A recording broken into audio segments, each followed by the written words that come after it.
Dear Aunt Flo is a podcast about bad periods, and I'm your host, Elisa Michelle.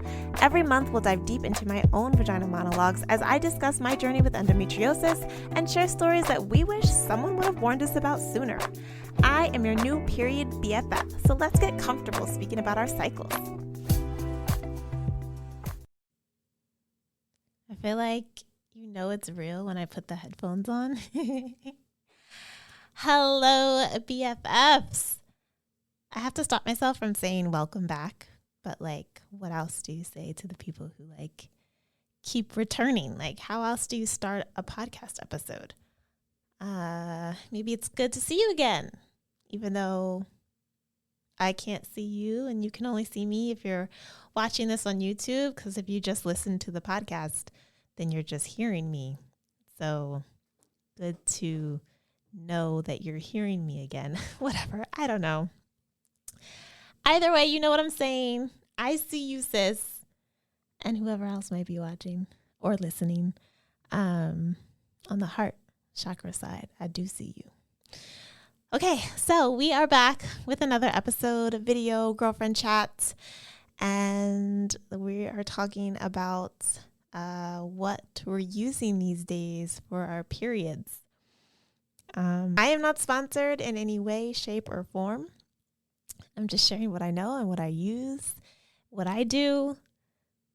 If any of these brands that I'm going to mention in this episode want to sponsor me, I am open, okay? Hit up the email at dearauntflo@elisamichelle.com.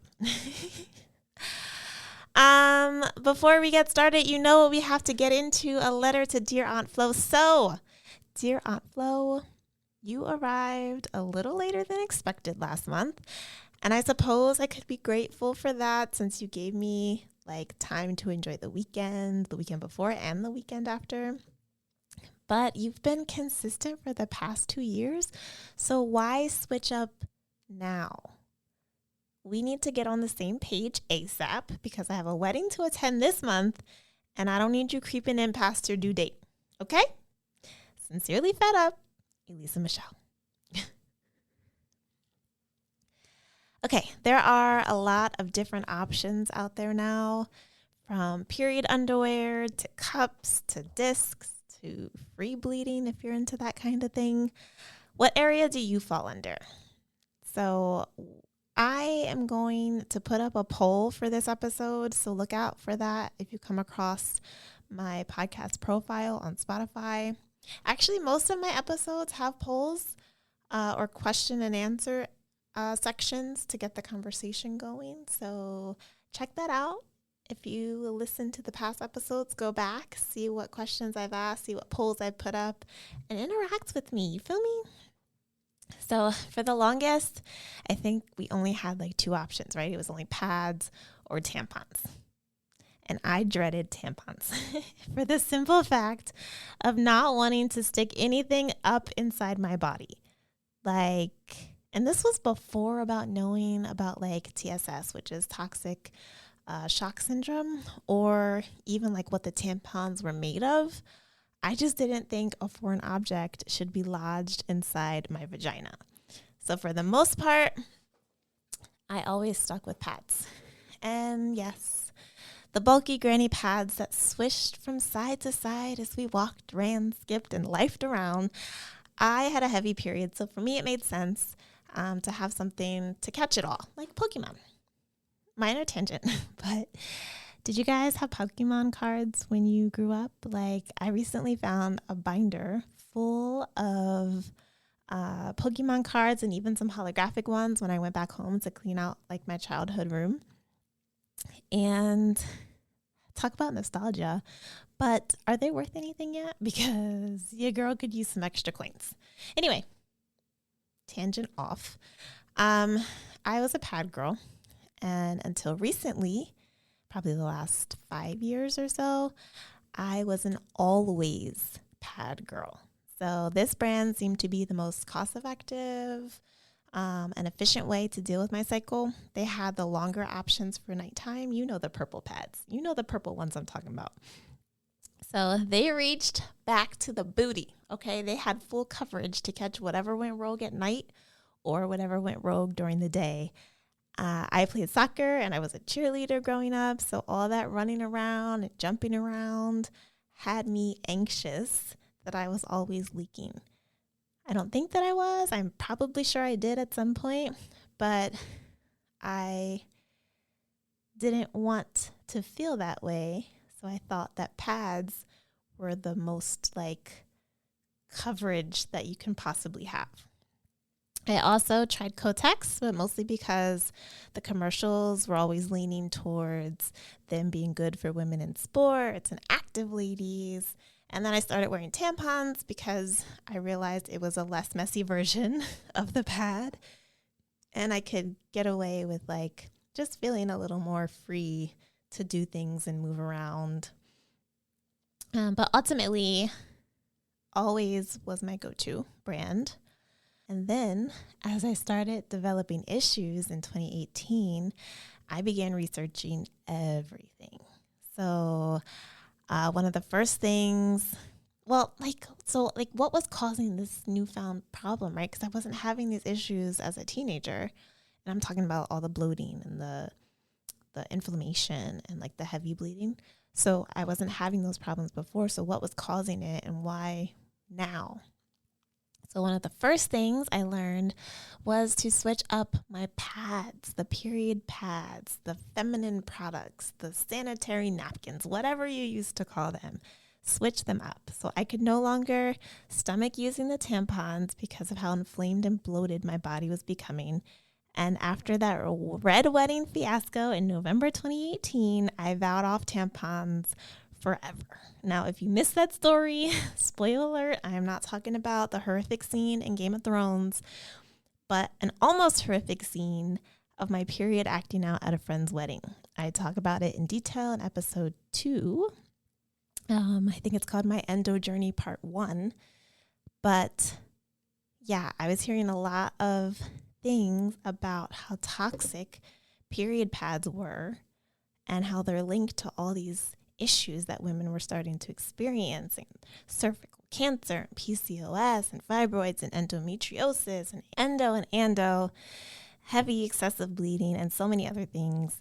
It was like a light bulb went off over my head, like they do in the cartoons, like bing. And then I was like, oh, wait. So after learning that cotton, 100% cotton was the way to go, or free bleeding, again, if you're into that kind of thing, I was determined to find a 100% cotton pad that wasn't going to cause cancer and hopefully get my bleeding under control. And like, when you think about these things, you expect for products that women or anyone have to wear on a regular basis, a regular, reoccurring, consistent basis would be good for your body, would be healthy, would not be detrimental to your health, would not harm you in any way. So we don't ever think about like what we're wearing, even our clothes, but that's a whole nother topic. But like, it's not just what we're eating and ingesting or what we're breathing. Like, it's also what we're wearing, like what we're putting on our skin, what is getting absorbed into our bloodstream. So keep that in mind.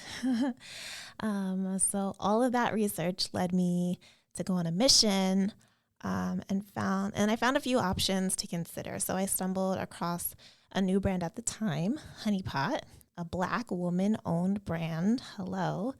That was plant-based, made with all natural ingredients. It even had a little kick to the pad. And you know, that kick, at the time I think it was like lavender or mint, like an essential oil, but it was infused into the pad to give you like a refreshing tingle. But sometimes it was just a little too overwhelming. So I backed out a little bit, and then I tried, they now have the untingly version. I don't know what it's called. They have the not infused version, so that's good. But I backed out of that for a while, and then I found Raelle, and Raelle is also a woman-owned brand. I'll provide a link to all of these brands and companies I mentioned, so you can look them up for yourself and do your own research, of course. But yeah, Raelle is also a woman-founded. And it's the main period pad that I use to this day. So they are created with all natural ingredients, clean ingredients. They're made by women, so I think that automatically gives you like a leg up in the game. And they have an even better version of those purple always pads that I swore by. And I mean, like, you get the extra long overnights, and they give you amazing coverage. I mean, from like the wall to the window to the window to the wall, like everything is covered, honey. Okay. And they're perfect for like those crazy heavy first 2 days and first 2 nights. So I'm grateful that I was able to find a pad that was good for my body and still gave me the coverage that I needed. So there's a history of like men being behind the first feminine hygiene products. And that's a problem. Like, for someone who has never experienced bleeding every single month, like, how could you possibly understand what women want or need? So, yeah. His name was Joseph Lister. He was someone who is said to pioneer the sanitary napkin space because he developed pads for Johnson & Johnson in like 1897. Brief history lesson. But anyway, Honey Pot and Rael were now on my radar, and Rael is the main company that I begrudgingly give my money to every month. And it's not like begrudgingly because I don't like them. Obviously, I love them. It's begrudgingly because I have to sit here and deal with this every single month. Like, why are pads and period products, tampons, cups, discs, like, why are they not free? Period underwear. Like, it should all be free. Like, anything that helps propel a woman forward should be free. Like, we have to do this every month. We have to bleed every month in order to bear the children and get back to business. And yet, we have to pay for it every month. Yeah. So, for a brief stint, when cups and discs came into the scene, I thought that I could finally get rid of the bulky pads and have a little bit something like simpler to hold my weight in blood. But nah, B. Yeah, let's dive into my cup story real quick. Because it took 2 of these instances for me to finally throw in the towel and just stay true to the pad life. This should definitely warrant as a TMI, but y'all should also already know this by now, because whenever I share a period story, it's going to be graphic. Let me set the scene, okay? This is like BT Uncut. So picture me squatting in the bathtub like I'm about to give birth, like how they used to do it in the fields, okay? Narrator, I bet you're wondering how I got here. Story time. Okay, so it's cycle time, right? And I think I have this cup thing down because I've mastered it once during my last cycle. Once. So boom. After I showered, I put it in and I was good. You can't feel it. Like, I did all the things. I hit the right angles, got it in on like the first or second try, and I was like, bam, we're moving, okay? They say that you can sleep they say you can wear it up to 12 hours. So I'm thinking, bet, I'm going to sleep good tonight, okay? Because I don't have to worry about leaks, and then I can actually like fall asleep, because there are times during your cycle when you're trying to sleep, but part of you is still kind of awake because you're worried that something's not right. Okay. This is where things got weird. So I'm sleeping all good and shit, knowing I'm not leaking or making noise every time I move with the granny pads. I awake from my slumber about 4 a.m. Yes, dead middle of the night, because I felt something. God woke me up, actually, and was like, sis, go check yourself. So first, I was like, maybe it's the security honey pot pad that I had on just in case. And this is when, I was using the ones with the essential oils. So I was like, sometimes you feel Like the tingle makes you feel a little like you're wet, but you're not. So I was like, it's probably just that. It's just the tingles. Like, let me go check it out. So I get up. I go to the bathroom to check the cup. Only the John ain't there. So instantly, my mind goes to survival mode. And I'm like, oh, like maybe I didn't wear it to bed. Like maybe I took it out before I went to bed and I changed my mind. Nope. I was just trying to justify why the F I could not feel the little pulley thing to pull it out. And then my mind goes to freak out mode because at this point, I'm like, shoot, do I need to go to the hospital? Like, do I have to call 911? Should I wake up my peacefully sleeping boyfriend, now husband? Like, so he can freak out too and help me pull this thing out. So now I'm sweating. And I mean, like, my body is hot. Sitting on the toilet, I'm sweating. I'm trying to figure out what the F to do because my vagina just swallowed the cup. So then I start praying because God can fix this, right? All things are possible to those who believe. So doctor mode kicks in. And now I'm hovering over the toilet, performing an annual exam on myself to try to find it. And I find it, pedo, I can't pull it out because it's slippery because blood is literally everywhere. So I'm praying hard at this point. Like I'm talking to God, like, come on, coach me through this. I don't want to be in anyone's hospital like this. Like this can't be how I leave this earth. Like what do you do? Like I can't call the ambulance to come rescue me. And like, I have this cup inside my vagina. Like it's so embarrassing. Like I can just imagine like the 911 call being recorded and then just like plastered out into the world for everyone to hear as a like, I don't know, warning story or something. Anyway, so now I'm like, I got to get in the tub, okay? Because I need the space and the angles and the capacity to accommodate this bloodbath that's about to happen. So boom, I get in the tub. I'm still praying hard. I find it again, but I still can't get a grip.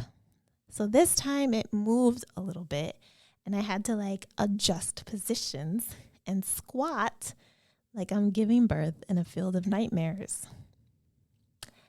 So finally I get a grip and I mean my whole hand at this point is inside my vagina.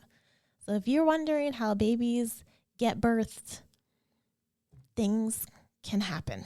Okay. Yeah. So I finally get a grip and then I'm able to remove it, like slowly pull it out. And like it's also suctioned. So that was the weirdest thing I've ever experienced. And I've never thanked God so hard in my life.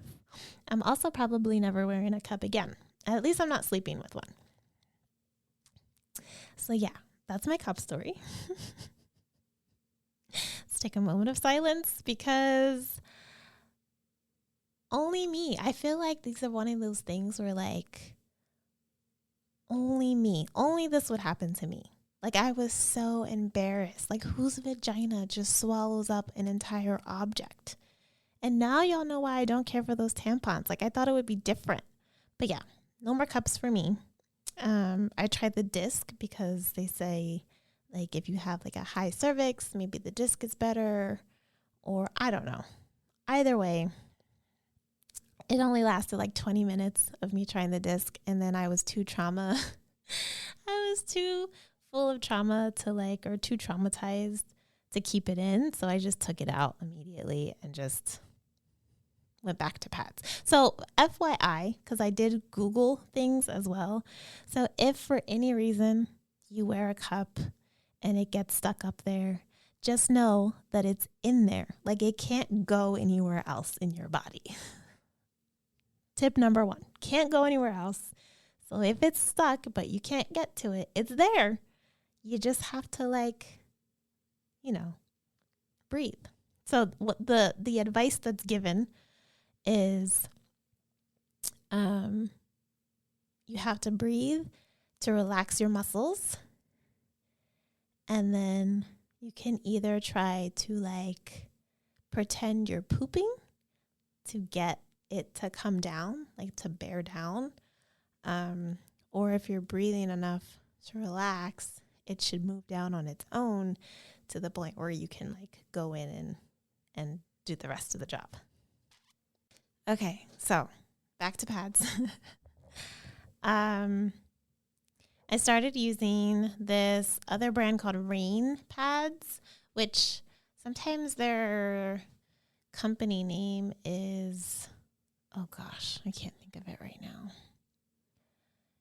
It's like Rain sanitary napkins, but there's another name for them. And when I think of it, I'll put it in the show notes. But anyway, my sister-in-law recommended them to me, and I use them on my lighter days. So they have like a graphene-infused strip, and they provide various health benefits that improve your circulation and cell activity and support a healthy metabolism.